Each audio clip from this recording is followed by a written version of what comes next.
Estamos analisando o Código de Processo Civil, a Lei 13.105, de 16 de março de 2015, em sua parte geral, no livro 1 das Normas Processuais Civis, título único das Normas Fundamentais e da Aplicação das Normas Processuais, capítulo 2 da Aplicação das Normas Processuais. Analisamos o artigo 14 agora. Artigo 14. A norma processual não retroagirá e será aplicável imediatamente aos processos em curso, respeitados os atos processuais praticados e as situações jurídicas consolidadas sob a vigência da norma revogada. Então, trata esse artigo 14 das regras de direito intertemporal, o Código de Processo Civil aplicado em relação ao tempo. Temos aí que a norma processual não retroagirá. Como assim não retroagirá? A norma processual ela é irretroativa, ela não anula os atos anteriormente praticados, ou seja, a eficácia, a aplicação do novo Código de Processo Civil é a partir do momento da sua vigência em diante, para o futuro, não atinge os atos anteriores a ele. Além disso, será aplicável imediatamente aos processos em curso. Como assim? A aplicação ela é imediata aos processos em curso. Se tiver um processo iniciado antes do Código de 2015, ele, a partir do momento da vigência, passa a ser regido pelo novo Código de Processo Civil, e os novos processos que iniciarem sobre a época da vigência, logicamente, serão aplicados também o Código de Processo Civil. Então, é uma diretriz em termos de tempo, a partir do momento da vigência para o futuro, será aplicado o Código de Processo Civil.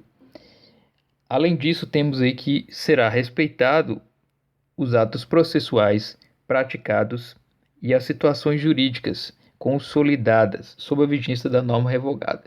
Trata aí o dispositivo do artigo 14 de nada mais que o respeito ao direito adquirido, ao ato jurídico perfeito e à coisa julgada.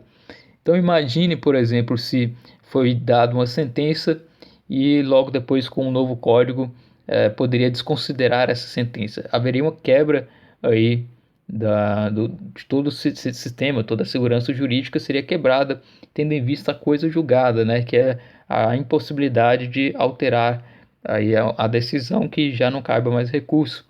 Então é uma garantia constitucional no artigo 5º, inciso 36, que dá essa possibilidade aí de ser garantido os atos já praticados.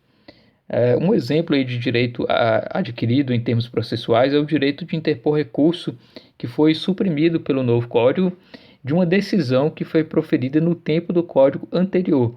Então, se o juiz deu uma sentença em vigência no Código anterior e o processo ainda está em curso, passa a se aplicar o novo Código de Processo Civil, e ele revogando um tipo de recurso, mesmo tendo revogado aquele recurso, se a sentença foi proferida na época do código anterior, ainda é possível aí ter esse direito de interpor esse recurso suprimido.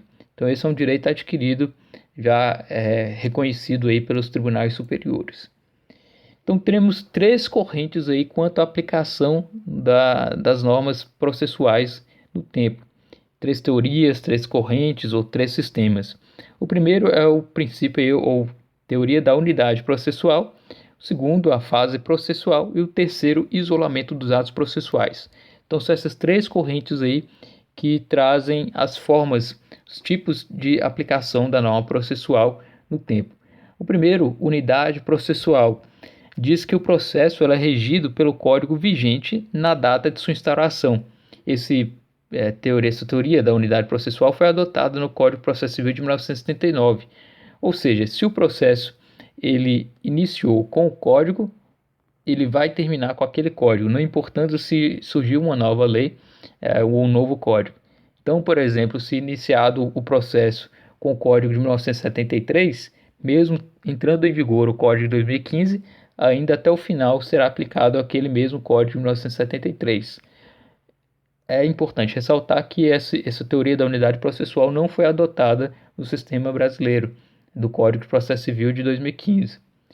A segunda teoria ou corrente é a fase processual.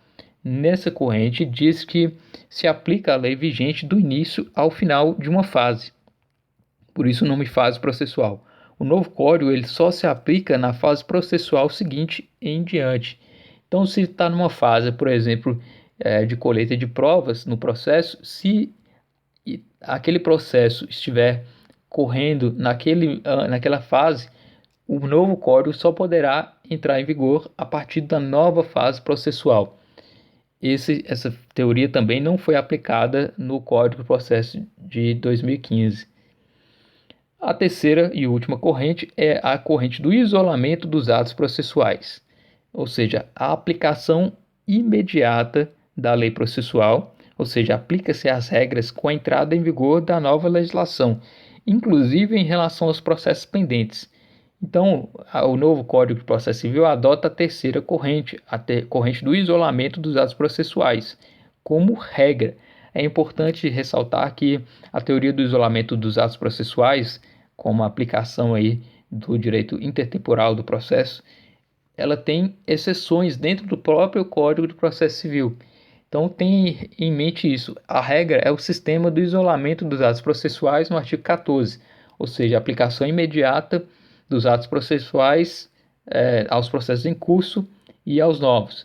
As exceções são, por exemplo, o caso do sistema da unidade processual no artigo 1046, parágrafo 1º do Código de Processo Civil de 2015, que trata sobre os procedimentos sumários e especiais. Então dá uma lida lá no artigo 1046 e parágrafo 1º, trata do sistema da unidade processual, aí é uma exceção ao sistema do isolamento dos atos processuais. Outra exceção também é a aplicação do sistema da fase processual, aí no artigo 1054 e 1057 do Código de Processo Civil de 2015. Então é importante sempre notar isso, que o Brasil adota no Código de Processo Civil de 2015 a teoria do isolamento dos atos processuais, porém comporta algumas exceções aí, em dois casos, na teoria da unidade processual e teoria da fase processual.